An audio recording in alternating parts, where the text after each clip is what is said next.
સંજય રાવલ છું, અમદાવાદમાં બેઠો છું. હમણાંથી ઘણા બધા 4 રસ્તા પર તમે ODOO ઓડુ નામનું એક બેનર જોતા હશો, જેમાં આગળ પાછળ કંઈ લખેલું નહીં. એટલે ક્વેશ્ચન થાય કે છે શું?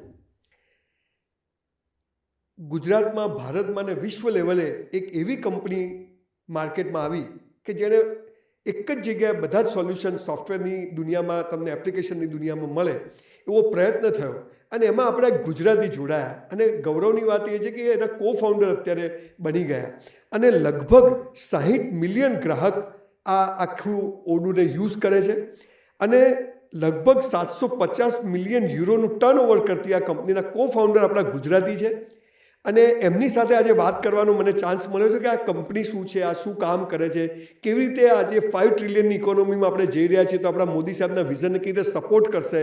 આ બધા પ્રશ્નોના જવાબ માટે ને આજના યુથને કયા લેવલ પર જઈ શકાય છે એની થોડીક વાત કરવા માટે એના કો ફાઉન્ડર, જેમણે BCA MCA કરેલું છે, મંતવ્ય ગજ્જર મારી સાથે છે.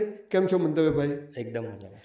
મને બહુ જ ખુશી થઈ કે તમે MCA ગુજરાત વિદ્યાપીઠમાંથી કર્યું છે અને આટલી મોટી કંપની સાથે તમે કો ફાઉન્ડર તરીકે જોડાય એટલે ગુજરાતીઓ માટે પણ એક ગૌરવનો વિષય છે.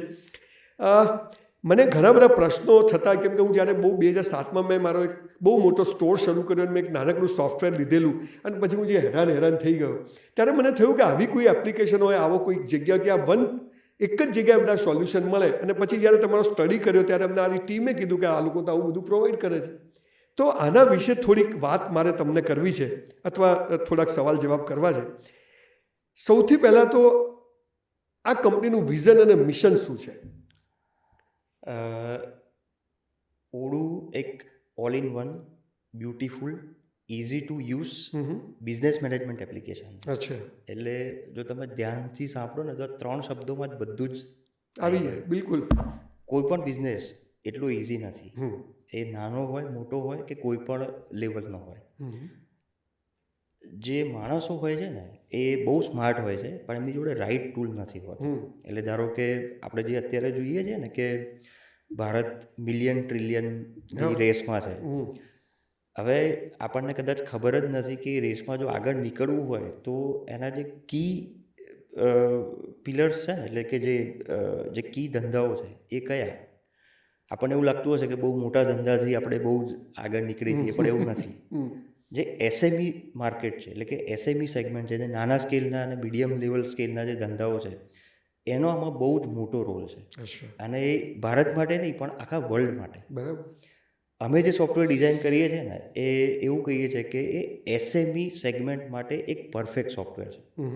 કારણ કે SME જ્યારે શરૂ થાય ને ત્યારે બહુ જ નાના લેવલ પર શરૂ થતી હોય છે. એ પછી એવું થાય કે એમને ખબર ના હોય કે કયા લેવલે સ્કેલ કરી જશે. આજે તમે કોઈ પણ ધંધો ઉઠાવીને જોશો તો એમાં ઓછામાં ઓછા 4 થી 5 સોફ્ટવેરની જરૂર પડતી હોય છે. બિલકુલ. જેમ કે હું ટ્રેડિંગનો ધંધો કહું તો એમાં મને જરૂર પડે સેલ્સ, પરચેસ, ઇન્વેન્ટરી મેનેજમેન્ટ અને નાના મોટા કેલેન્ડર, ઈમેલ, આવા એપ્લિકેશનોની જરૂર પડતી હોય. જ્યારે હું શરૂ કરું ત્યારે એક સોફ્ટવેર લઉં, પછી બીજું સોફ્ટવેર લઉં, પછી ત્રીજું સોફ્ટવેર લઉં, અને જ્યારે એ સ્કેલ એકદમ ફાસ્ટ પેસ પર ચાલતું હોય ને ત્યારે એકચ્યુઅલ પ્રોબ્લેમ શરૂ થાય. પછી બધા વચ્ચે કંઈ કોમ્યુનિકેશન જ ના હોય. એક્ઝેક્ટલી. જેને આપણી ટેકનિકલ ટર્મિનોલોજીમાં કહીએ છીએ ઇન્ટિગ્રેશન. અમે એવું કહીએ છીએ કે ઇન્ટિગ્રેશન ઇઝ ઓલવેઝ પેઇનફુલ. એટલે જ્યારે તમે કોઈ પણ 2 સોફ્ટવેરને ઇન્ટિગ્રેટ કરો જે અલગ અલગ લોકોએ બનાવેલા છે તો એમાં ડિફિકલ્ટી આવે જ છે. એટલે આ છે ને એ બેઝિક પ્રોબ્લેમ છે કે કોઈ પણ નાનો ધંધો જ્યારે શરૂ કરે ત્યારે એનું રિક્વાયરમેન્ટ હોય 1-2 સોફ્ટવેરની. પછી જેમ જેમ સ્કેલ થાય એના સોફ્ટવેર વધતા જાય. જેમ હું એક એક્ઝામ્પલ આપું કે આજે માની લો કે આપણે ઓનલાઈન અત્યારે બહુ જ ટ્રેન્ડ ચાલુ થયો છે કે હું ઓનલાઈન મારો ધંધો ચાલુ કરવો છે. મારે જોઈએ શું તો કે કોઈ પણ જગ્યાએ માર્કેટ પ્લેસ પર હું મારી પ્રોડક્ટ લિસ્ટિંગ કરી દઉં, ક્યાંક નાનું વેરહાઉસ રાખીને મારો સ્ટોક મૂકી દઉં અને ક્યાંકથી પરચેસ કરીને પછી હું લઈ આવું. તો આ બેઝિક મારું ઓપરેશન ચાલુ થાય. પછી એમ થયું કે ના, ઓનલાઈનમાં સારો ધંધો છે પણ જો નાના કસ્ટમર સુધી પહોંચવું હોય તો મારે શોપ પણ જોઈએ. તો મારે લોકલ ડિસ્ટ્રીબ્યુશન નેટવર્ક અથવા તો મારું લોકલ શોપ્સ પણ મારે ઊભી કરવી પડે. પછી એમ થયું કે અમુક પ્રોડક્ટની મને આઈડિયા આવ્યો કે આ પ્રોડક્ટ બહુ જ ફાસ્ટ મૂવિંગ છે તો મારે લાવવી નથી, હું જાતે બનાવવું હોય. હું ફેક્ટરી નાખી દઉં. એ પ્રોડક્ટ બનાવવાની ચાલુ કરી. એટલે પાછું નવું થયું. એટલે તમે જુઓ કે એક ધંધો જે ખાલી ઓનલાઈન સેલિંગથી શરૂ થયો હતો એ ફેક્ટરી સુધી પહોંચી ગયો.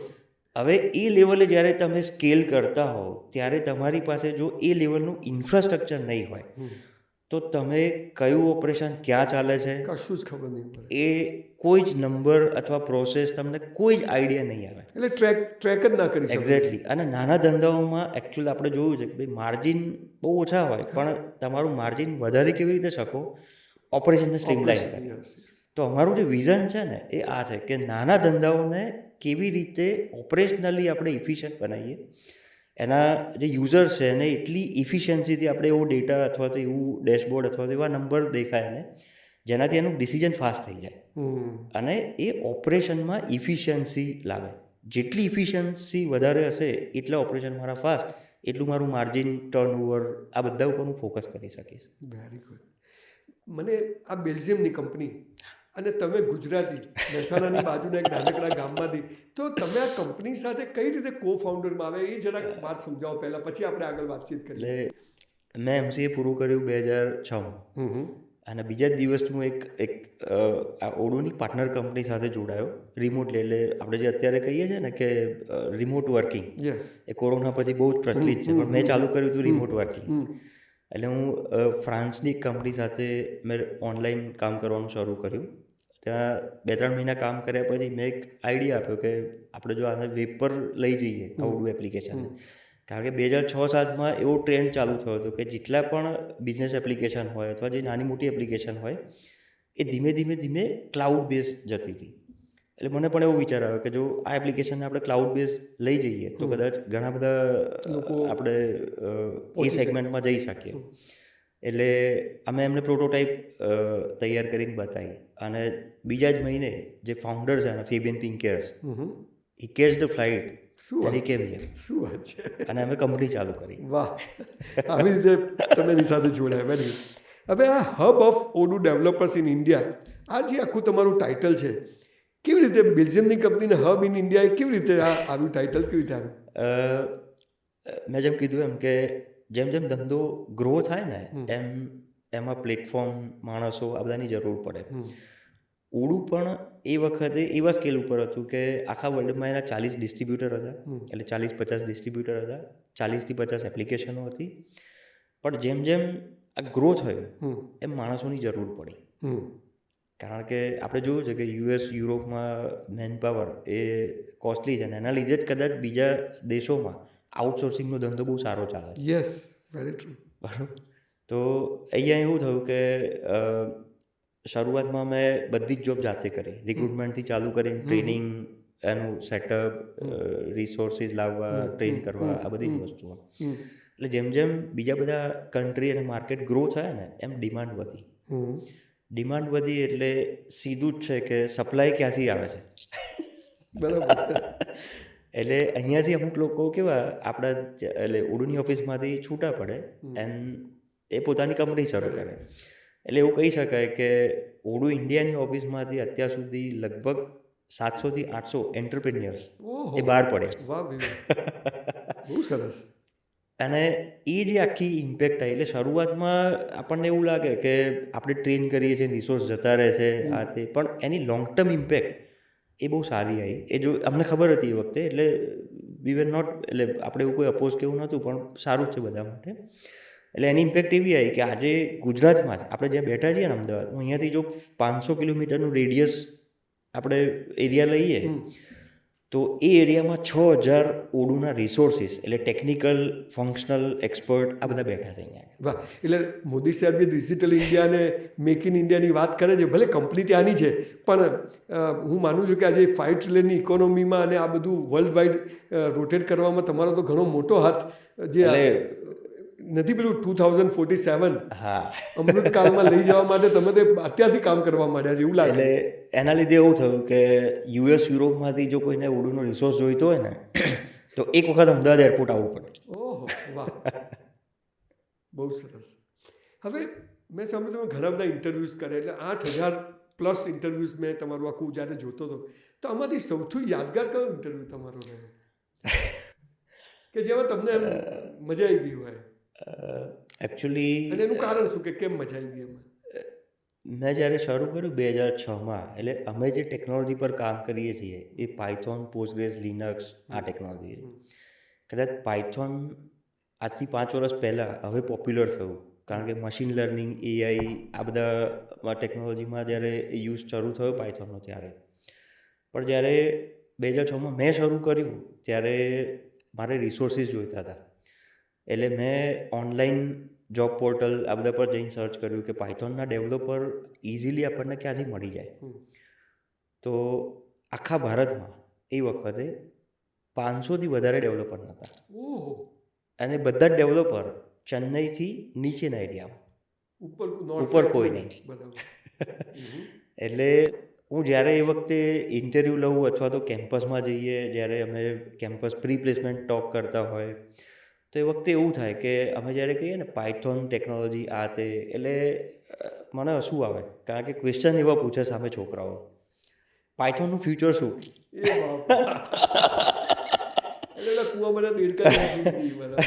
કે પાયથોનનું ફ્યુચર શું? આજે હું જોઉં છું ને તો મને એવું લાગે છે કે મેં જે રિસ્ક લીધું હતું એ વખતે, કારણ કે મને પણ એવું લાગતું હતું કે હું ભણ્યો જાવા, .NET આ બધી ટેકનોલોજી, પણ સર્ટેનલી મેં ચેન્જ કરી. એટલે મને એવું લાગતું હતું કે ક્યાંક રિસ્ક લીધું છે આપણે. સમય સાથે પરિવર્તન ના કરે પતી જ જાવ તમે. એટલે ઘણા બધા છોકરાઓ એવું પૂછે કે આ બધું બરોબર, પણ જે તમે કામ કરો છો ટેકનોલોજી એનું ફ્યુચર શું? એટલે પછી આપણે કહેવું પડે કે ભાઈ ગૂગલ, નાસા આ બધામાં પાયથોન ઓલરેડી વપરાય છે, અને એવું નહીં, એ ઘણા વર્ષોથી વાપરે છે. ઇન્ડિયામાં આપણને ખબર નથી, એટલે આપણને એવું લાગે છે કે પાયથોનનું ફ્યુચર શું.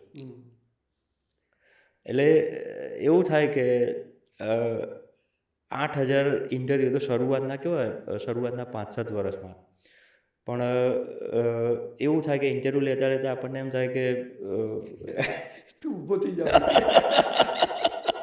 અને એ સમય જ એવો હતો ને, એ સમય તમે આની સાથે જોડાઈને આટલું બધું કામ, પછી તમે 300 લોકો જે ટ્રેનિંગ આપી છે, તો એમાં તમે ખાસ કઈ વસ્તુ જ્યારે લોકોને ટ્રેન કરો ત્યારે ધ્યાન રાખો છો? જો દરેક કોઈ પણ કંપની જ્યારે ફાસ્ટ ગ્રો થતી હોય ને ત્યારે એનું જે કી પિલર્સ એટલે બેકબોન જે કહેવાય એનું કલ્ચર છે. કલ્ચર એટલે ક્યાંય એવું નહીં કે મેં પેલા દિવાલ પર લાઈનો લખી કાઢી કે પોસ્ટર લગાવી દીધા, that is not culture. Culture એટલે actually every employ, every working person in company એ જે ડે ટુ ડે લાઈફમાં ફોલો કરે ને, દેટ ઇઝ કલ્ચર. બરાબર? એટલે આપણે કદાચ જોયું હશે કે આપણે કોઈ પણ આઈટી કંપનીમાં જઈએ ને તો સૌથી પહેલું આપણને રિસ્ટ્રિક્શન ક્યાં દેખાય? પંચકાર્ડ વગર તમે અંદર ના જઈ શકો. બરાબર? એ પછી એવું થાય કે જો અડધો કલાક લેટ થયા તો હાફ સેલરી કપાઈ જાય. એ પછી રજા લેવી હોય તો એપ્લિકેશન કરવાની 2-3 એપ્રુવલ થાય, રિજેક્ટ થાય, પોસ્ટપોન થાય, શું થશે?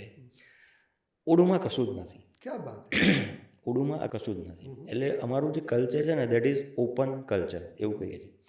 પણ જે કહેવાય છે ને કે જેટલી ફ્રીડમ વધારે હોય ને એટલી રિસ્પોન્સિબિલિટી વધારે હોય.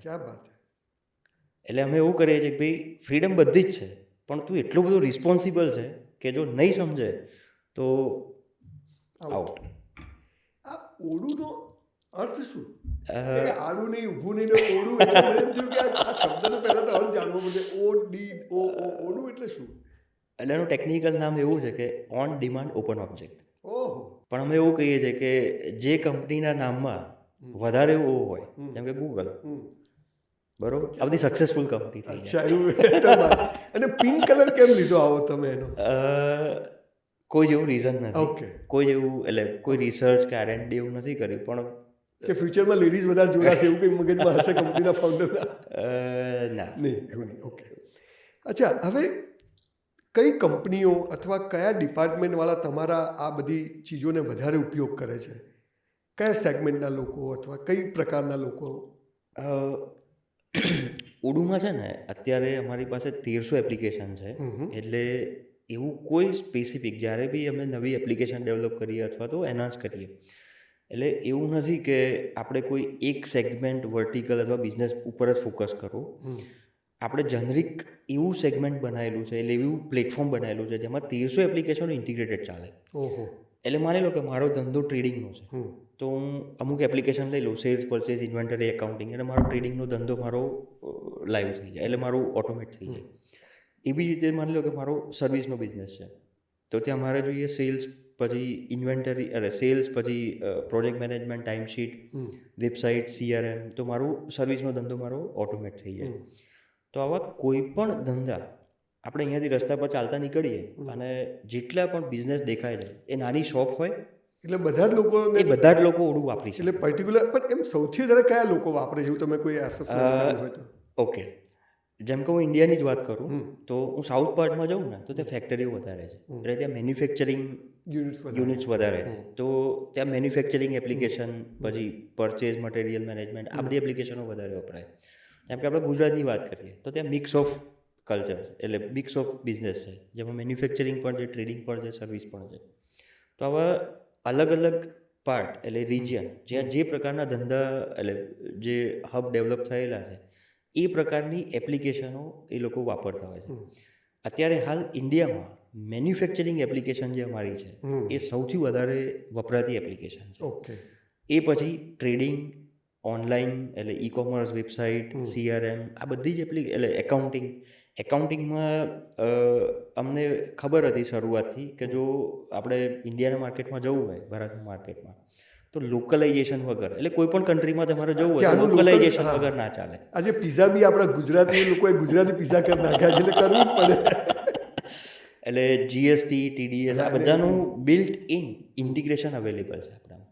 એટલે તમે એક જાહેરાતમાં કોઈ GST ફ્રી, એટલે એનો મતલબ કે એની સાથે એનો કોઈ એડિશનલ ચાર્જ નહીં આપવાનો, એમાં ઓટો બધું થઈ ગયું છે, તમે અપગ્રેડ કરી આપ્યું છે. ઓકે. હવે તમે, હું માનું કે 1300 એપ્લિકેશન પર તમે હજુ કંઈક ને કંઈક નવું કરતા હશો, તો આ નવું કરવા માટે તમને ઇન્સ્પિરેશન અથવા મોટિવેશન ક્યાંથી મળે કે હવે કંઈક આવું નવું કરવું છે, એવું ક્યાંથી તમે તમને કોણ ફોર્સ કરે અથવા તમે ક્યાંથી શોધી કાઢો કે આ મારે કરવું જોઈએ હવે? એટલે જે અમારું કલ્ચર છે ને, અમે એ જ ફોલો કરીએ છીએ કે આજે કોઈ પણ આપણે એપ્લિકેશનના પ્રોબ્લેમ અથવા તો કઈ નવી વસ્તુની જરૂર છે, જો સમજવું હોય તો આપણા જે યુઝર છે ને એમની જોડે બેસી જવાનું. ઓકે. ધારો કે માની લો કે અમારું આજથી 2 વર્ષ પહેલાં ઇન્ડિયામાં એક પણ કસ્ટમર નહોતું પોઈન્ટ ઓફ સેલ રિટેલ બિઝનેસમાં. ઓહો. એટલે રિટેલ એટલે કેવું કે જ્યાં ફાસ્ટ કસ્ટમર, એટલે લાઈન લાગે, આપણા અમદાવાદમાં તો લાઈન લાગી, બરોબર. હવે એ જગ્યાએ સોફ્ટવેર ચલાવવું અમદાવાદમાંથી શરૂ કરવું. હા, એક્ઝેક્ટલી. એટલે અમારું જે પોઈન્ટ ઓફ સેલનું ઇન્ટરફેસ હતું એ એવું હતું કે 3 સ્ટેપમાં એક ઓર્ડર પૂરો થાય. પણ જ્યારે એકચ્યુઅલ અમે યુઝર જોડે બેઠા ને અને લાઈન જોઈ ત્યારે અમને ખબર પડી કે આપણું જે ડિઝાઇન કર્યું છે એ કદાચ US, યુરોપ માટે પરફેક્ટ છે, પણ આપણા માટે નથી. એટલે જ્યારે પણ અમને જ્યાં જ્યાં પ્રોબ્લેમ આવે અથવા તો કોઈ વસ્તુ નવી અમે વિચારતા હોય કે આની હવે ડિમાન્ડ માર્કેટમાં શરૂ થઈ છે અને એ વસ્તુ જો ડેવલપ કરવી હોય આપણે, તો સીધું જે યુઝર હોય અથવા તો જે બહુ મોટું જેનું ટર્નઓવર હોય કે જ્યાં વધારે પબ્લિક આવતી હોય એમની જોડે જઈને બેસી જવાનો થોડોક ટાઈમ. ઓકે. એટલે તમારા જે યુઝર છે એ તમને મોટિવેટ કરે છે અથવા ઇન્સ્પાયર કરે છે કે આવું કંઈક નવું જોઈએ છે અને પછી તમે કામ કરો એમ? હા, પછી અમે એ કામને એવી રીતે કન્વર્ટ કરીએ કે આપણા જે સ્ટાન્ડર્ડ જે પ્લેટફોર્મ છે, કારણ કે 1300 એપ્લિકેશનો હું જ્યારે એક લાઇનનો ચેન્જ કરું ને તો 1300 એપ્લિકેશનો સાથે ચાલવી જોઈએ, એ પણ એક ચેલેન્જ છે. તો એવી રીતે ડિઝાઇન થાય એ વસ્તુ કે 1300 એપ્લિકેશનો જોડે ઇન્ટિગ્રેટેડ હોય. એટલે કોઈ 2-4માં કરો તો એનાથી થવાનું નથી. એટલે એક બાજુ તમે અપડેટ્સ કરો અને બીજી બાજુ તમે નવું લાવો, તો આ બંનેને તો હલું કરવું તો બહુ અઘરું કામ છે. ડિફિકલ્ટ છે. એટલે અમે જે કરીએ છીએ અમને ખબર છે કે બહુ જ ચેલેન્જિંગ વસ્તુ છે. ઇટ્સ નોટ ઇઝી કે 1300 એપ્લિકેશનો કે આટલી બધી એપ્લિકેશનો એક સાથે ચલાવી પણ ઇન્ટિગ્રેટેડ. પણ અમને ખબર છે કે જો અમે લોંગ ટર્મ આ સસ્ટેન કરીશું then we are the only one in world who has this kind of platform.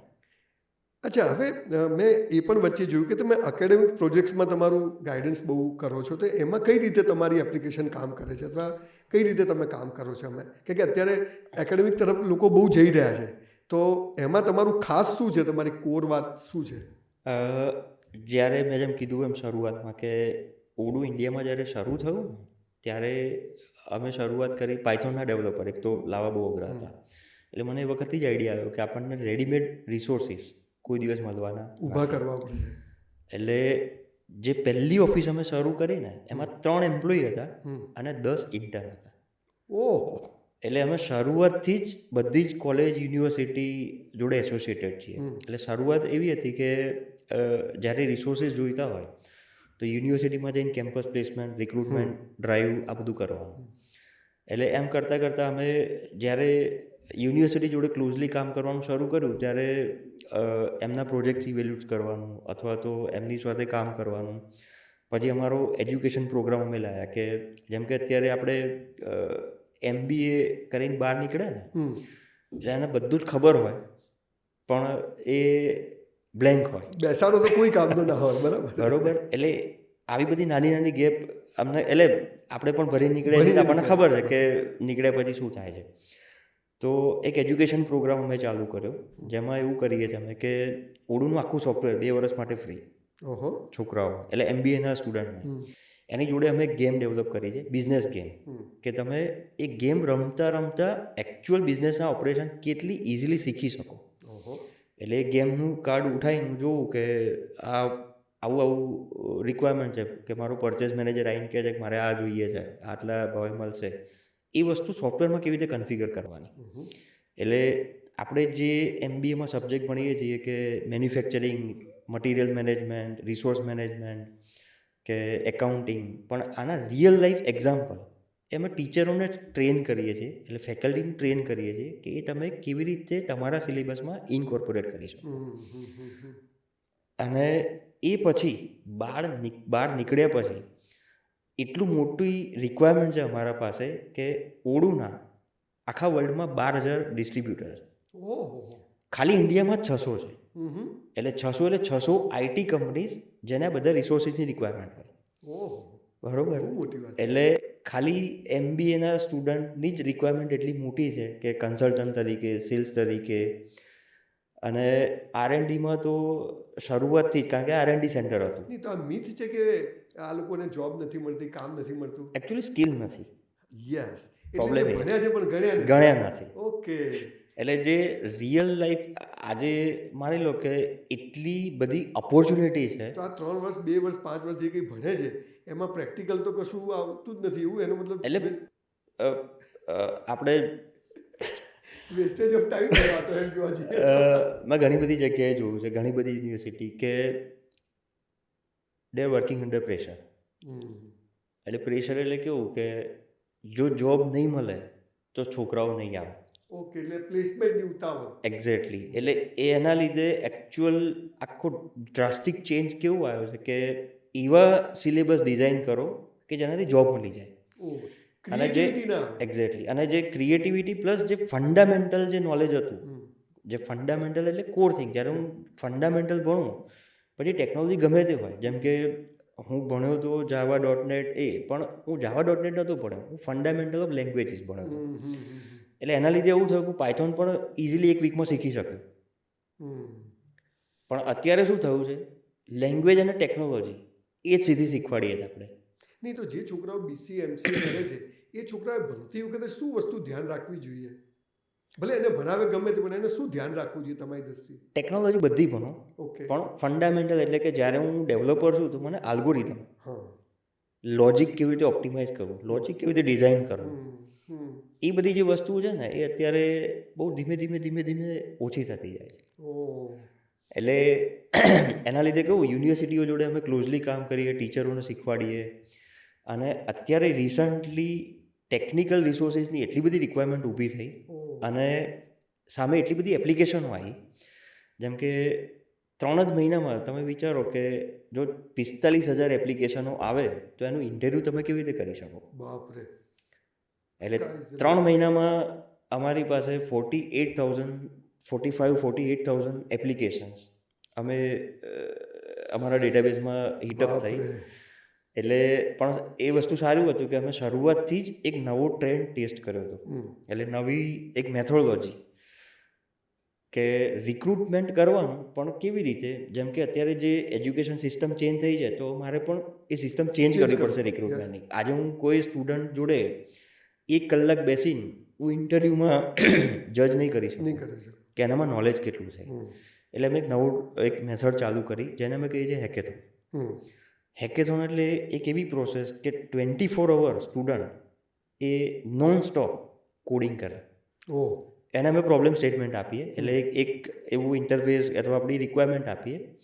એ બધા સ્ટુડન્ટો જેણે પાર્ટિસિપેટ કર્યું છે એમાં પાર્ટિસિપેટ થઈને અને 24 અવર એટલે આજે સવારે 8 વાગે ચાલુ થાય તો આવતીકાલ સવારે 8 વાગ્યા સુધી નોન સ્ટોપ એ ડેવલપમેન્ટ કરે. એના બેઝ ઉપર અમે અમારું રિક્રુટમેન્ટ સિલેક્શન, એટલે તમે ડિસાઈડ કરો કે આનામાં કેટલું પાણી છે.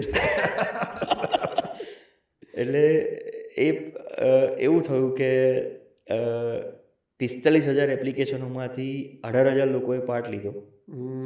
એ 18,000 એટલે પહેલું રાઉન્ડ અમે ઓનલાઈન કર્યો, કારણ કે 18,000 લોકો તો આપણે બેસાડી ના શકીએ એક જગ્યાએ. એટલે 18,000 લોકોએ પાર્ટ લીધો. એમાંથી અમે 2,000 વેલ ડેવલપર એટલે સારા ડેવલપરને અમે ઓનસાઇટ બોલાયા અને પછી અમે 24 અવરની હેકેથોન કરી. આ હેકેથોન એટલી મોટી થઈ ગઈ કે ઇન્ડિયા બુક્સ ઓફ રેકોર્ડ અને એશિયા બુક્સ ઓફ રેકોર્ડ્સમાંથી અમને નોમિનેશન એટલે એવોર્ડ મળ્યો. મલાઈ કાઢવાનું. પણ એવું થયું કે હવે ધીમે ધીમે હું જોઉં છું આખા ઇન્ડિયામાં કે રિક્રુટમેન્ટની પ્રોસેસ ચેન્જ થઈ રહી છે. એટલે સ્ટુડન્ટોને જો ખરેખર તમારે આ દિશામાં વિચારતા હો તો ખાલી નોલેજ એટલે ખાલી ચોપડીનું નોલેજ નહીં, પણ એકચ્યુઅલી ટેકનિકલ નોલેજ જે તમારે, અને બીજું 24 કલાક એક જગ્યાએ બેસાડી રાખવા ને, બેસી રહેવું, મોટું ટાસ્ક, એ જ બહુ મોટું ચેલેન્જ છે. આજે મોબાઈલ આવ્યા પછી માણસ 10-15 મિનિટ બેસી નથી શકતો એક જગ્યાએ. એટલે બધી જ રીતે તમારું ટેસ્ટિંગ થઈ જાય, એટલે બી પ્રિપેર્ડ.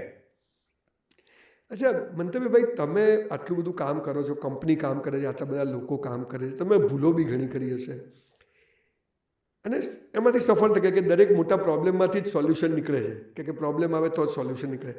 તો તમે આ જે બધું કર્યું એમાં તમે કઈ એવી ભૂલો કરી અને એ ભૂલો કર્યા પછી એમાંથી તમે શું શીખ્યા?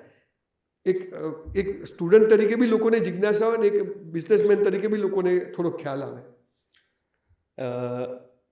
જ્યારે તમે સ્ટુડન્ટ હો એટલે માની લો કે આજે હું સ્ટુડન્ટ છું ને આવતીકાલે મેં કંપનીમાં જોડાયો. હવે શરૂઆતમાં કેવું હોય કે ધારો કે આપણે કસ્ટમરની સામે ઊભા હોય કે ડિસ્ટ્રીબ્યુટરની સામે ઊભા હોય, એટલે ઇન્ડિયામાં, ભારતમાં એવું છે કે નીચોઈ લેતા, બરાબર? એટલે શરૂઆતમાં બહુ જ બધી વખત ભૂલ કરી મેં કે ના પાડતા નહોતો શીખ્યો. લર્ન ટુ સે નો. હા. કે આજે તમે કસ્ટમરની સામે ઊભા છો ને એટલે એની રિક્વાયરમેન્ટ 2 જ હોય પણ તમને 20 કહેશે, પણ 20માંથી કયા 18માં ના પાડવાની ને, જો એ શીખી જાઓ તો તમારું કામ બહુ જ ઇઝી થઈ જાય. તમે બધાને જવાબ આપવા જાઓ એટલે ફસાવશો. એટલે આપણું અહીંયા આગળ ઇવન તમે સર્વિસ ઇન્ડસ્ટ્રી જોશો ને તો હજી કદાચ ગુજરાતમાં એટલે ભારતમાં અને ગુજરાતમાં તમે કોઈના હાથમાં વસ્તુ મૂકીને એને ટચ એન્ડ ફીલ કરાવી શકો તો ઇઝીલી વેચી શકો. પણ સર્વિસ કાં તો બીકથી વેચાય છે કાં તો ફોર્સથી વેચાય છે. તમે કોઈનું સારું વિઝન તમે આપીને અને સર્વિસ નથી, તમે એવું કહો કે તમારો ધંધો આટલે છે, આ સોફ્ટવેર લાવ્યા પછી આટલો થઈ જશે અથવા તો આટલે પહોંચી જશો, તમે નહીં વેચી શકો. લાલચ આપીને નહીં વેચી શકો. પણ આજે તમે દવાખાને ઊભા છો, આ ઇન્જેક્શન નહીં લો તો પતી જશો. ઓકે. અથવા તો કોર્ટમાં ઊભા છો તો તમે લટકી જશો. એટલે જ્યાં હું ના પાડતા શીખ્યો ને પછી એવું થયું કે હા, બહુ પહેલાં શીખી જવા જેવું હતું. એટલે ઘણી વખત એવું થાય, આમાં કસ્ટમરને પણ એવું થાય કે ઓકે, એ વખતે આપણે જે ડિસિઝન લીધું એ સારું હતું, સાચું હતું, આપણી એક્સપેક્ટેશન ખોટી હતી. પણ આ વસ્તુ એને રિયલાઇઝ ક્યારે થાય? જ્યારે વાપરતો થાય, 2, 4, 6 મહિના વાપરે, પછી એને ખબર પડે કે આપણે એના કેટલા બધા રૂપિયા બચાવી લીધા, એ ના પાડી. અચ્છા, એટલે મોરલ ઓફ ધ સ્ટોરી કે તમારી ભૂલોમાંથી શીખ્યા કે લર્ન ટુ સે નો. એ એક તમે એમાંથી શીખ્યા. ઓકે. અચ્છા, હવે તમારું એક ટેકનોલોજી ટૂલ છે અને ઘણા બધા બીજા ERP સિસ્ટમ માર્કેટમાં છે, તો તમે આ બધાથી ખાસ શું છો? શું જુદું છે એમ ખાસ વાત કરી 1, 2, 3 તો? એટલે અમે છે ને ક્યારેય કોમ્પિટિશન નથી, એટલે અમે ક્યારેય કોમ્પિટિટર તરીકે જોતા નથી. કેમ? કારણ કે ઓળું જે વસ્તુ કરી રહી છે ને દેટ ઇઝ સુપર કોમ્પ્લેક્સ. એટલે જેમ કીધું એમ કે 1300 એપ્લિકેશનો એક જ પ્લેટફોર્મ પર ચલાવવી એ જ કોમ્પ્લેક્સ વસ્તુ છે. આજે તમે દુનિયાની કોઈ પણ સોફ્ટવેર ઉઠાઈને જોઈ લો, જે 1300 એટલે આટલા બધી એપ્લિકેશનો એક જ સાથે ચલાવતી હોય એવી તમને કોઈ પ્રોડક્ટ નહીં મળે. એટલે પહેલી વિશ્વમાં. જેમ કે હું વેબસાઇટ પણ ડિઝાઇન કરી શકું, મેન્યુફેક્ચરિંગ એપ્લિકેશન બી ચલાવી શકું, એકાઉન્ટિંગ બી ચલાવી શકું, પ્રોજેક્ટ મેનેજમેન્ટ, સર્વિસ, CRM, એટલે તમે ઓલ સોલ્યુશન. એક્ઝેક્ટલી. અને આ બધી જ વસ્તુઓ ઇન્ટિગ્રેટેડ છે. ઇવન તમે આ બધી જ વસ્તુઓ તમારા મોબાઈલથી બી એક્સેસ કરી શકો. એટલે તમે એવું નથી કે મારે કમ્પ્યુટર, લેપટોપ જોઈશે. હા, હું એ બધી જ વસ્તુઓ મોબાઈલથી એક્સેસ કરી શકું. આવી કોઈ પણ પ્રોડક્ટ અત્યારે એક્ઝિસ્ટ નથી. હા, એવી પ્રોડક્ટ છે કે 1300માંથી માની લો 500 એપ્લિકેશન ચલાવતી હોય, 1300માંથી 400 એપ્લિકેશન ચલાવતી હોય.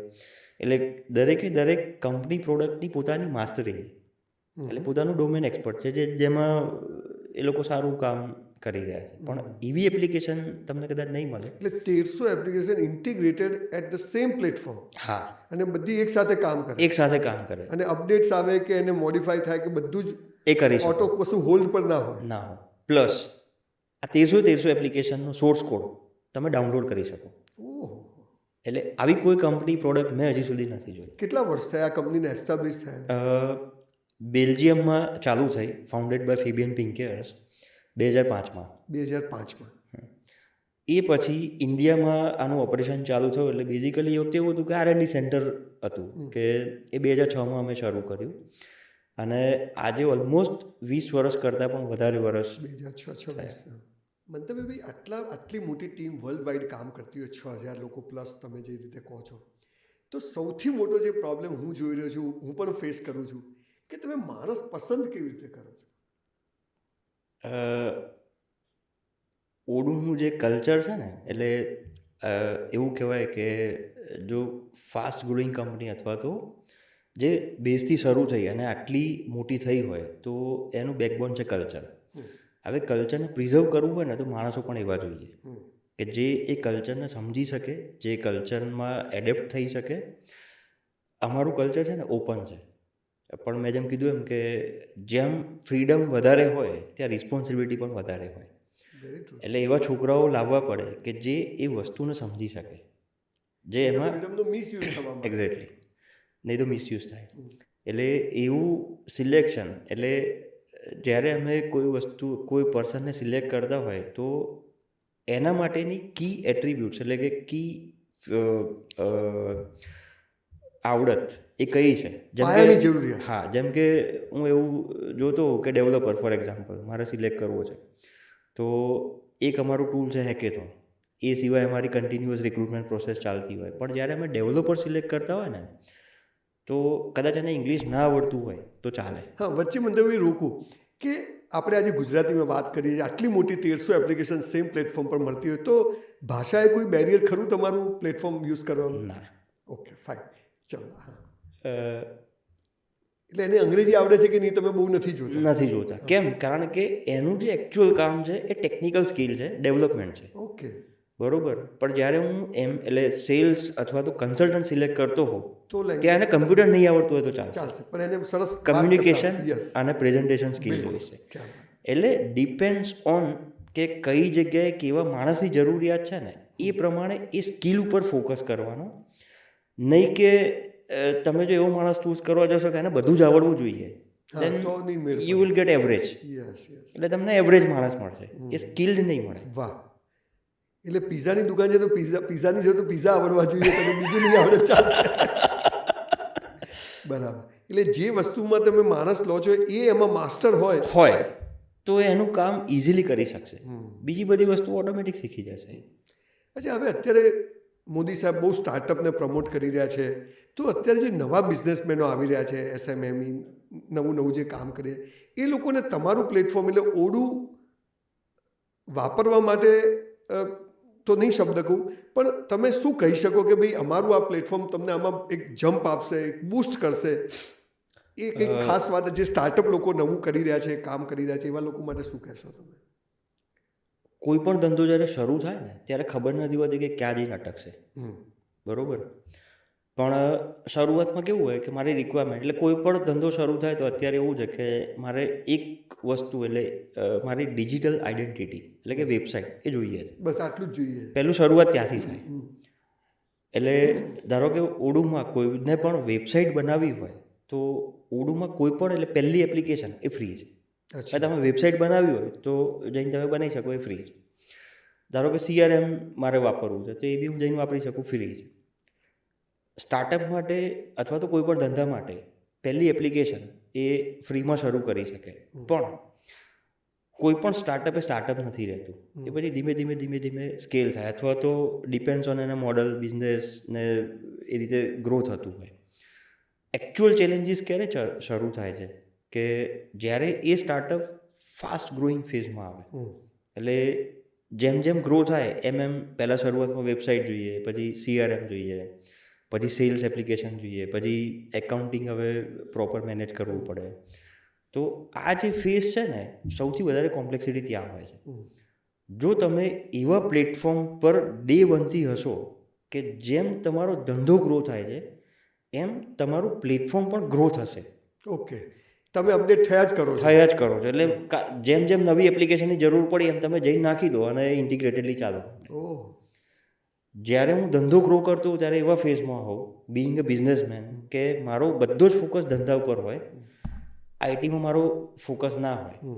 પણ કારણ કે હું એવા પ્લેટફોર્મ પર નથી જ્યાં મારી ઇન્ટિગ્રેશન 2-3 નવી એપ્લિકેશનો જોડે ચલાવવાની છે, એટલે હું એવા ચેલેન્જીસ ફેસ કરું કે ધંધો સાઈડમાં રહે અને સોફ્ટવેરમાં બધું જ ફોકસ જતું હોય. તો ડે 1થી તમે જો સ્ટાર્ટઅપ હોય તમારું, તમે ધંધો નવો શરૂ કરી રહ્યા હો તો તમારી એ વસ્તુ વિચારી લો કે આવતા 5 વર્ષ પછી કેવા કેવા ચેલેન્જીસ હશે, ક્યાં હશો તમે, અને કયું પ્લેટફોર્મ તમને ડે 1થી એ સ્કેલેબિલિટી, ફ્લેક્સિબિલિટી આપે છે. અચ્છા, કોસ્ટ ઇફેક્ટમાં કેવું છે તમારું બીજા બધાના કમ્પેરિઝનમાં? તમે સૌથી મોટા જાયન્ટ છો, હાથી કહેવાઓ, તો બીજા લોકો જે આવા ઓછી એપ્લિકેશન સાથે માર્કેટમાં હશે તો એની તમારી કોસ્ટમાં પર્સન્ટેજમાં કેટલો ફરક છે? હું એક એક્ઝામ્પલ આપીશ એના માટે. કોસ્ટ સીધા આપણે નંબર કમ્પેર નથી કરતા, પણ આજે માની લો કોઈ પણ નાનું ઓર્ગેનાઇઝેશન હોય, 10 એમ્પ્લોય હોય, તો ગુજરાત, ભારત અથવા તો આખા વર્લ્ડમાં આપણે કોર્પોરેટ એટલે કંપનીઓમાં એવું કલ્ચર છે કે ભાઈ એમ્પ્લોય માટે ચા નાસ્તો આપણે ફ્રી હોય, બરાબર. ગુજરાતમાં જ આપણે વાત કરીએ ધારો કે, તો એક એમ્પ્લોયની 1 મહિનાની ચા નાસ્તો હું ફ્રી આપું છું, એની કોસ્ટ કેટલી થાય? રોજની 10 રૂપિયા, 20 રૂપિયા કે 300-500 રૂપિયા. હા, એટલી, બરાબર. ઓડુનું જે સોફ્ટવેર છે ને, જે 1300 એપ્લિકેશન, એ ચા નાસ્તાના ખર્ચા જેટલો જ ખર્ચો છે. શું વાત છે? એક એમ્પ્લોય માટે. શું વાત છે? એટલે એવું વિચારી લો કે હું ચા નાસ્તો ફ્રીમાં આપું છું, જે એ જ ખર્ચામાં આ બધા સોફ્ટવેર હું, વાહ, એટલે મારી પાસે 10 જણ છે તો હું 5000 રૂપિયામાં, હા, ક્યાં બાત હે, ક્યાં બાત હે. અને મારી જરૂરિયાત મુજબનું કરી શકું. હા, જરૂરિયાત મુજબ. એટલે આમાં કોઈ એવું નથી કે એપ્લિકેશન પ્રમાણે ચાર્જ, નંબર ઓફ યુઝર અને એનો જ ચાર્જ. સમજી. અચ્છા, હવે તમે હમણાં 5 વર્ષની વાત કરી, તો છેલ્લા 5 વર્ષમાં તમે સૌથી મોટું શું ટ્રાન્સફોર્મેશન કર્યું તમારા આ બધા એપ્લિકેશનમાં અથવા બિઝનેસ સ્ટાઇલમાં? જો હું ઇન્ડિયાની જ વાત કરું તો, કારણ કે અહીંયાની ઓફિસ ચાલતી હતી 2006થી, પણ અમારું બધું જ ફોકસ હતું R&D. પણ છેલ્લા 5 વર્ષમાં તમે જે જુઓ છો ને અત્યારે ઓડુના હોર્ડિંગ કે એડ કે આ બધું જે જુઓ છો એ છેલ્લા 4-5 વર્ષથી શરૂ થયું. એટલે સોફ્ટવેરમાં પણ એવા ચેન્જ કરવા પડ્યા અમારે. એટલે કે લોકલાઇઝેશન, ધારો કે કોઈ પણ કન્ટ્રીમાં તમારે સોફ્ટવેર ચલાવવું હોય તો ત્યાંનું લોકલાઇઝેશન જોઈએ. લોકલાઇઝેશન એટલે શું? તો કે ખાલી એકાઉન્ટિંગ નહીં, પણ એની જોડે HRની બધી જ એપ્લિકેશનો, અથવા તો આપણી જેટલી, જેમ મેં એક એક્ઝામ્પલ હમણાં કીધું ને કે પોઈન્ટ ઓફ સેલ સોફ્ટવેર, હવે જ્યાં 5 માણસ આવતા હોય દિવસના, ત્યાં પોઈન્ટ ઓફ સેલ સોફ્ટવેર તમે 3 ક્લિક ઓર્ડર પ્રોસેસ ચાલે. પણ જ્યાં 1 મિનિટમાં 10 જણા આવતા હોય ત્યાં 3 click point of cell software ના ચાલે. એટલે આવા બધા ચેન્જીસ એ છેલ્લા 5 વર્ષમાં અમે સોફ્ટવેરમાં કર્યા, જેથી એવું થઈ શકે કે સોફ્ટવેર એટલું સિમ્પલ, ઇઝી ટુ યુઝ અને ફાસ્ટ ચાલે કે આપણા માર્કેટમાં એડેપ્ટ થાય. જેમ કે બીજું, અને એ કોમ્પ્લેક્સ ના હોય એટલે ટ્રેનિંગ બહુ વધારે તમારે આપવી ના પડે, એ ઇઝીલી સ્ટાર્ટ કરી શકો. જેમ કે આપણે અહીંયા જોયું હશે કે કોઈ પણને મોબાઈલ વાપરતા શીખવાડવું નથી પડતું. તો બિઝનેસ મેનેજમેન્ટ સોફ્ટવેર પણ જો મોબાઈલ જેવું થઈ જાય કે કોઈને વાપરતા ના શીખવાડવું પડે એ જાતે સ્ક્રીન જોઈને એપલ વાપરી ફોન કે કંઈ શીખવા નથી જવું પડતું. Exactly Yes. આપણે ટ્રેનિંગ લેવા નથી જતા. હા, અચ્છા, એટલું ઇઝી. એ લેવલનું યુઆઈ યુએક્સ અને જે યુઝર ઇન્ટરફેસ હોય આવા બધા ચેન્જ અમે સોફ્ટવેરમાં લાયા 5 વર્ષમાં છે. 5 વર્ષ. તમે અત્યારે મોબાઈલની વાત કરી, તો તમારી મોબાઈલ એપ્લિકેશન ઇન્ટિગ્રેશનનો એક આખો તમારો જે જૂનો પ્રોજેક્ટ હતો એ વિશે થોડીક વાત કરો. જેમ ઓડુને ડેસ્કટોપ પરથી અમે વેબમાં લાવ્યા હતા, એ પછી એવો એરા ચાલુ થયો કે બધી જ વસ્તુ મોબાઈલ પર જાય છે. એટલે તમે જો મોબાઈલ એપ્લિકેશન ના હોય તો માર્કેટમાં ના ચાલો. હવે તમે વિચારી લો કે એ એટલું બધું કોમ્પ્લેક્સ વસ્તુ હતી કે 1300 એપ્લિકેશનો મોબાઈલ પર ચલાવી, એટલે 1300 મોબાઈલ એપ્લિકેશન બનાવવાની, જે પોસિબલ જ નથી. એટલે અમે એક વચ્ચેનો રસ્તો એવો કાઢ્યો કે આપણે એવું કોઈ ફ્રેમવર્ક બનાવીએ કે જેથી કરીને આપણી જે યુઝર ઇન્ટરફેસ છે, એટલે આપણું જે આપણને ડેસ્કટોપ પર દેખાય છે એ જ વસ્તુ પણ મોબાઈલના જેમ દેખાય. તો અમે ઘણું બધું રિસર્ચ કર્યું માર્કેટમાં કે આવું કોઈ ફ્રેમવર્ક અવેલેબલ છે જેનાથી આપણે બનાવી શકીએ. આજે અવેલેબલ છે, પણ આજથી 10 વર્ષ પહેલાં એ અવેલેબલ નહોતું. બરાબર. તો અમે એવું ફ્રેમવર્ક અમારું પોતાનું બનાવી કાઢ્યું, જેનાથી મોબાઈલ એપ્લિકેશન જે બધી જ એટલે આપણી 1300 એપ્લિકેશન છે એ મોબાઈલમાં તમે એક્સેસ કરી શકો ઇઝીલી. એટલું જ નહીં, તમે ધારો કે 1300 એપ્લિકેશનમાં તમારું કોઈ મોડિફિકેશન કર્યું છે તે પણ મોબાઈલમાં ઓટોમેટિક રિફ્લેક્ટ થઈ જાય. અચ્છા, ઓકે. હવે તમે આટલું મોટું કામ, આટલું મોટું નેટવર્ક, આટલા બધા દેશમાં 2006થી આજે 20 વર્ષમાં આ લેવલે પહોંચ્યા, આટલા બધા લોકો કામ કરે, સતત તમે એમાં તો તમારો મંત્ર શું છે સક્સેસનો? કે એક વાત કે જે તમે કલ્ચર બોલો છો, તો એવું કંઈ કોડ છે કે કોઈ છે કે જે બધા જ ફોલો કરતા હોય ને જેના કારણે કંપની આટલી ગ્રો કરે છે? Do it fast. Do it fast. એટલે જે વસ્તુ એવું થયું કે આ કરવું જોઈએ, ડુ ઇટ ઇમિડિયેટલી. એટલે એ કરી જ નાખો, રાહ નહીં જોવાની. અને ઉપરના લેવલથી નીચેના લેવલ ટોપ, હા, બધે જ. એટલે આજે ફેબિયન પણ, એટલે એનું પણ એવું જ છે કે એ જો કોઈ નવું આઈડિયા આવે, do it fast. A fail જશે, સક્સેસ જશે, દેટ વી વિલ ટેસ્ટ. એટલે એના લીધે એવું થાય કે ઘણી વખતે અમે ફેલ બી જઈએ, એટલે ઘણી વખતે સક્સેસ ના પણ જાય, પણ એમાંથી શીખવા મળે કે ઓકે આ ભૂલ કરી આપણે. પણ એ ભૂલ પણ જલ્દી કાઢો. એ જલ્દી કાઢી શકીએ. કેમ? કારણ કે અમે બધું ફાસ્ટ કરીએ છીએ. એટલે સતત મોનિટર કરો અને એમાં જ્યાં ભૂલ થાય તો એને તરત જ એમાં રાહ નહીં જોવાની, પછી કરશું જોઈશું એવું નહીં, તરત જ do it fast. Gujarat, Bharat અને વિશ્વ આજે જે રીતે ચાઇનાની સામે ને બધા કોમ્પિટિશનના પ્રશ્નો ને બધું છે, તેની સામે ભારતની $5 ટ્રિલિયન ઇકોનોમીને પહોંચાડવા, આ સ્ટાર્ટઅપને, બિઝનેસમેનોને હેલ્પ કરવા માટે ઓડુની શું ભૂમિકા તમે જોઈ રહ્યા છો? આપણું જે કલ્ચર છે ને, એટલે વી આર સ્માર્ટ પીપલ. આપણને ટેકનોલોજી એડેપ્ટ થવામાં વાર નથી લાગતી, આપણે ઇઝીલી શીખી જઈએ છીએ. આજે એસએમઈ જે સેક્ટર છે એનો બહુ જ મોટો રોલ એમાં રહેલો છે. એસએમઈમાં જે કામ કરે છે ને એ લોકો બી સ્માર્ટ છે, બરાબર? કારણ કે અત્યારે ઘણી બધી વસ્તુઓ એ પ્રોસેસ ફોલો, સેટઅપ કરવાનું આ બધું એ લોકો કરી રહ્યા છે. પણ એ બધાની સિચ્યુએશન કેવી છે ખબર છે? એક મિકેનિક જેવી છે. એટલે એક એવો મિકેનિક કે જે બહુ જ એક્સપર્ટ છે, એ ગાડીનો અવાજ સાંભળીને ખબર પડી જાય કે એનો પ્રોબ્લેમ ક્યાં છે, પણ એ જોડે ટૂલ બોક્સ નથી. એની જોડે રાઈટ ટૂલ નથી. એટલે એના લીધે શું થાય, એ 2 કલાકનું કામ 2 દિવસે પૂરું કરી શકે છે. જો એ લોકોને રાઈટ ટૂલ મળી જાય, એટલે જો એ મિકેનિકને રાઈટ ટૂલ મળે તો એ 2 દિવસનું કામ 2 કલાકમાં કરી નાખે. કારણ કે એને પ્રોબ્લેમ તો ખબર છે ક્યાં છે, પણ એ સોલ્વ કરવા માટેનું રાઈટ ઇક્વિપમેન્ટ એ ટૂલ અમે બનાવીએ છીએ, દેટ ઇઝ ઓડુ. ઓકે. કે એ રીતે ફાસ્ટ ગ્રોઈંગ કરવા માટે તમારી સાથે જોડાય તો એને બધા જ ટૂલ, એટલે બધા જ સોલ્યુશન મળી જાય. જેમ કીધું એમ કે જ્યાં સુધી હું મારો ધંધો મોનિટર નહીં કરું, જ્યાં સુધી હું એમાં મને કોઈ આઈડિયા નહીં આવે કે બધું ઇન્ટિગ્રેટેડ ક્યાં ચાલે છે, તો કોઈ ડિસિઝન જ નહીં લઈ શકું. અને જે લોકો ડે ટુ ડે કામ કરે છે એનું કામ જો ઇઝી થઈ જશે તો એ પ્રોડક્ટિવિટી એની પણ વધશે. જેમ કે હું એક એક્ઝામ્પલ આપું કે વેરહાઉસમાં એક માણસ કામ કરે છે, એને રોજના 50 ઓર્ડર પ્રોસેસ કરવાના છે. હવે જો પેપર ઉપર જ કરશે તો એ કેટલા ઓર્ડર પ્રોસેસ કરી શકશે? એની જગ્યાએ હું એને ટૂલ આપી દઉં, એટલે આ મોબાઈલ જ જો ધારો કે એનું ટૂલ થઈ જાય, એને મોબાઈલમાં ઓર્ડર દેખાય, જે જગ્યાએ જવાનું છે ત્યાં જઈને સ્કેન કરે અને એનો ઓર્ડર પ્રોસેસ થવાના ચાલુ થઈ જાય. ઇવન એ મોબાઈલ એને એ પણ કહી દે કે હવે નેક્સ્ટ ઓર્ડર પ્રોસેસ કરવા કયા રેકમાં જવાનું, ઓહો. કયા સેક્શનમાં જવાનું, કયા ઝોનમાં જવાનું. હમ, હમ, હમ. તો એનું કામ ઇઝી થઈ જાય, તો અને ફાસ્ટ. ફાસ્ટ થઈ જાય. વાહ. હવે તમે બહુ જ મોટી ઇવેન્ટ્સ હમણાં કરી, લોકો પણ કોર્પોરેટવાળા ઇવેન્ટ્સ કરતા હોય છે, 80,000 લોકોએ ઇવેન્ટમાં ભાગ લીધો. તમે હમણાં વાત થઈ કે મહાત્મા મંદિર પણ નાનું પડશે, તો આ તમારી ઇવેન્ટમાં એવી શું ખાસ વસ્તુ છે કે જે બીજી બધી કંપનીઓની ઇવેન્ટ બહુ મોટા તામઝામ હોય પણ આમ સવારથી સાંજમાં વાર્તા પૂરી થઈ જાય, તો તમારી ઓડુની ઇવેન્ટમાં એવું શું ખાસ છે કે લોકો આટલા બધા લોકો એમાં જોડાય છે? એ ઇવેન્ટ અમે કહીએ છીએ ઓડુ કમ્યુનિટી ડેઝ. હમ. એટલે એ નામ જ તમે સાંભળશો ને, કમ્યુનિટી ડેઝ.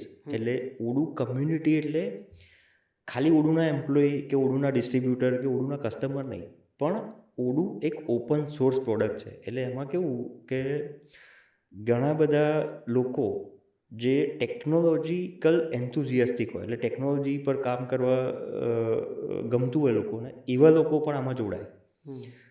કારણ કે એમની જોડે સોર્સ કોડ અવેલેબલ છે, એમાં મોડિફિકેશન કરી શકે, એ રીડિસ્ટ્રીબ્યુટ કરી શકે.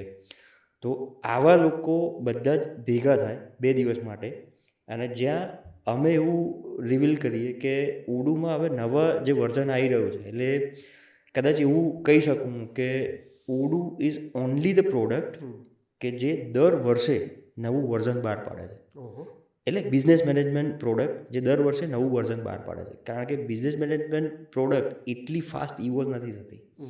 એના વર્ઝન લગભગ 3-4 વર્ષે એક વખત નવું વર્ઝન આવે, પણ અમારામાં દર વર્ષે આવે.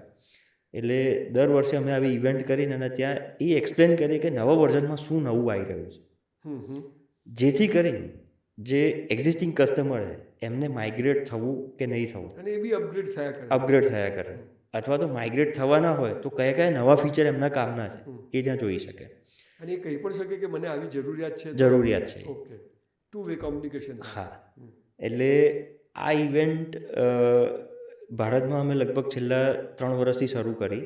જ્યારે શરૂ કરી ત્યારે 4,000 લોકો જોડાયા હતા એમાં. અત્યારે લગભગ 1 લાખ કરતાં પણ વધારે લોકો એમાં પાર્ટ લીધો છે.